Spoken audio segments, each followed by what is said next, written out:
அடுத்து சரஸ்வதி. சரஸ்வதி దేవుడికి మనం ఎప్పుడైనా అందరికి சரஸ்வதி దేవుడికి చదువుకు దండం పెట్టాలా ఉంటుంది. సరస్వతి దేవుడు వచ్చి మనోడియ నాకులో ఉంటాడు, వాక్ దేవత అని చెప్తారు.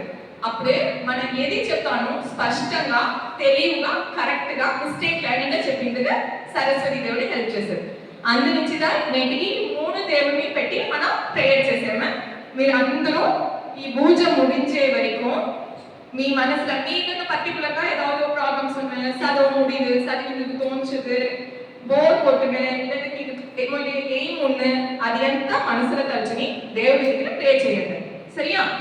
ఈ పూజ 1 అవర్ ఉన్నాయి. ఆ 1 అవర్ మాట్లాడాలంట దేవుని పతి మట్టు తనిండారు. ఆ శ్లోగాస్ వచ్చి ఆ పేపర్ తెచ్చి మనం తిప్పించేస్తాం. ఆ స్తోత్రంగా మీరు చెప్పబడినంత చూడలే వినండి. ఓకేనా? ఈ 1 అవర్ అందరూ సైలెంట్ గా దేవుడి కోసం మనం స్పెండ్ చేస్తాం. ఓకేనా? ఆరంభమా?